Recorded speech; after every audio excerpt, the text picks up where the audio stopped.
Bismillahirrahmanirrahim. Assalamualaikum warahmatullahi wabarakatuh. Alhamdulillahirrahmanirrahim. Wassalatu wassalamu ala asyrafil anbiya wal mursalin Sayyidina Muhammadin wa ala alihi washabihi ajma'in, amma ba'du.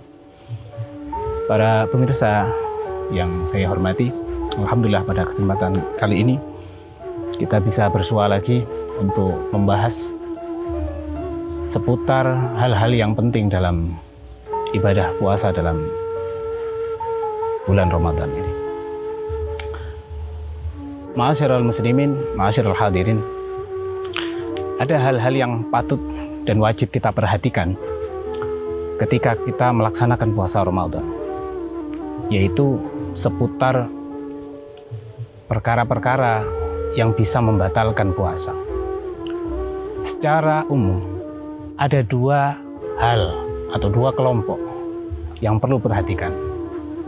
Yang pertama adalah hal-hal atau perkara-perkara yang membatalkan nilai ibadah atau pahala dari puasa itu sendiri. Terkait ini, ada paling tidak 6 yang perlu kita perhatikan dan kita hindari. Yang pertama adalah ghibah. Apa itu ghibah? Ghibah adalah ketika kita membicarakan sesuatu tentang orang lain, tentang saudara kita, di mana orang tersebut tidak ada di hadapan kita, tidak hadir dalam satu majelis dengan kita. Dan ketika hal tersebut kita bicarakan, seumpama beliau ada di depan kita, maka beliau tidak akan merasa senang. Itulah ghibah. Meskipun apa yang kita bicarakan adalah sesuatu yang benar-benar terjadi, atau itu adalah kebenaran. Banyak orang yang mengatakan membela diri ketika melaksanakan ghibah itu, mereka mengatakan bahwa ini adalah benar. Saya tidak menuduh-menuduh. Iya, apabila yang dikatakan tidak benar, maka bukan hanya ghibah, yang terjadi adalah fitnah.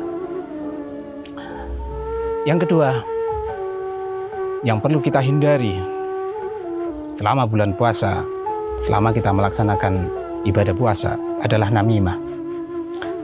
Namimah adalah menyebarkan berita-berita yang menyebabkan terjadinya fitnah, terjadinya saling menuduh, terjadinya saling curiga.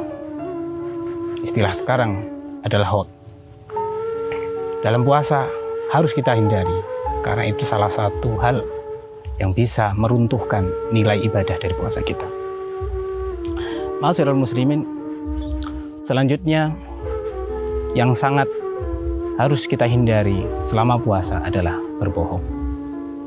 Kita mengatakan sesuatu yang tidak sesuai dengan kenyataan, itu akan sangat berbahaya sekali dengan nilai-nilai ibadah puasa yang kita jalankan.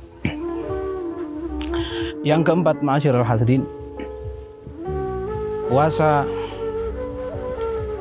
harus, dalam puasa kita sebisa mungkin sekuat tenaga menghindari untuk melihat, menonton segala sesuatu yang diharamkan. Hal ini tidak mudah kita lakukan, karena kalau zaman dulu kita cukup mematikan televisi, kita cukup tidak jalan-jalan ke keramaian, maka kita akan mudah menghindari untuk melihat hal-hal yang diharamkan. Akan tetapi pada saat sekarang hal itu lebih berat dengan adanya teknologi, tayangan-tayangan yang ada di genggaman kita, gambar-gambar dan yang lainnya, yang mana itu mengandung unsur keharaman, sekarang ada di tangan kita hampir 24 jam. Dan yang selanjutnya, ma'asyiral hadirin,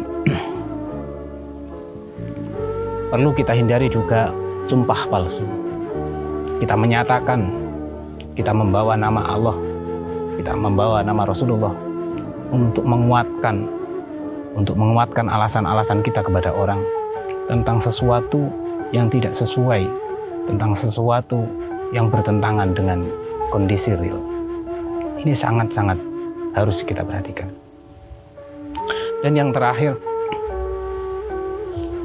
selama bulan puasa, selama kita melaksanakan ibadah puasa, marilah kita berusaha untuk menghindari mengucapkan dan melakukan hal-hal yang keji.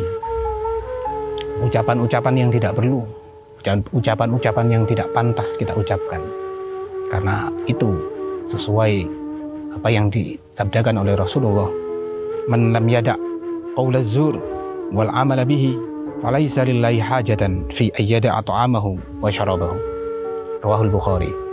Dalam hadis tersebut, orang yang tidak bisa menjaga ucapannya dari berbohong, untuk melakukan, dia juga tidak bisa menahan diri untuk melakukan sesuatu atau hal-hal yang mendukung kebohongan dirinya, maka Allah tidak punya hajat. Artinya Allah tidak menghitung upaya dia untuk meninggalkan makan dan minumnya. Masyaallah hadirin, itu adalah seputar hal-hal yang bisa meruntuhkan nilai-nilai atau pahala dari puasa kita. Yang kedua, kelompok kedua dari urusan-urusan atau perkara-perkara yang harus kita hindari karena membahayakan status puasa kita adalah hal-hal yang membatalkan puasa kita secara ibadah. Poin-poin ini seringkali kita dapatkan dari pengajian-pengajian para guru. Kita harus menghindari makan dan minum selama siang hari, selama bulan puasa Ramadan. Kita harus menghindari kegiatan yang memasukkan kita ke dalam definisi murtad, qaulan maupun fi'lan. Kita juga harus menghindari hal-hal yang menyebabkan gila. Entah itu apa kegiatan yang mungkin bisa menyebabkan kita tidak sadar selama siang bulan Ramadan. Kenapa? Karena posisi kita tidak sadar selama siang bulan Ramadan itu otomatis membatalkan status puasa kita. Hal lain yang membatalkan ibadah puasa kita adalah ketika siang hari kita mengalami haid. Ibu-ibu mengalami haid, nifas, atau melahirkan, maka otomatis puasa yang dilaksanakan batal.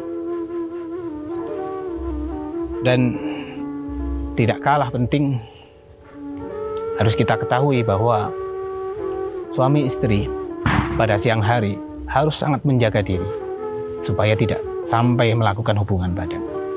Kenapa ma'asyiral hadirin? Khusus poin yang satu ini, ada perlakuan khusus dalam hukum fikih. Bukan hanya puasa yang batal, tetapi hukuman-hukuman yang muncul dari pembatalan puasa yang disebabkan oleh berhubungan badan suami istri. Ada tafsil yang tidak mudah untuk dilaksanakan. Salah satu contoh hukumannya adalah orang yang membatalkan puasa dengan berhubungan suami istri, maka dia wajib mengganti puasanya selama 2 bulan berturut-turut. Dan yang terakhir, ma'asyiral hadirin, dalam puasa seringkali ibu-ibu ketika memasak, dia punya kepentingan untuk mencicipi hasil masakannya. Apakah sudah cukup? Apakah sudah pas bumbunya? Dalam hal ini tidak sampai nanti masuk ke hukum haram atau bisa membatalkan puasa ketika mengicip masakan, tetapi masakan tersebut tidak sampai ke tenggorokan, maka hal ini tidak membatalkan puasa. Namun apabila kegiatan mengicip suatu makanan ini tanpa ada hajat, tanpa ada keperluan, maka hukumnya makruh. Akan tetapi ketika ada keperluan, seorang pemasak, seorang juru masak, dia harus mengecek bagaimana hasil kerja dia dalam membuat satu masakan, maka dia harus mengicipnya. Maka selama tidak sampai ke tenggorokan, kegiatan icip makanan tersebut tidak membatalkan dan tidak mengandung hukum makruh. Demikian ma'asyiral hadirin seputar beberapa hal yang harus kita perhatikan, karena hal-hal tersebut dapat mengancam keberlangsungan, kesahihan puasa secara ibadah maupun nilai-nilai dari ibadah puasa tersebut. Wallahu muwaffiq ila aqwamit thoriq. Wassalamualaikum warahmatullahi wabarakatuh.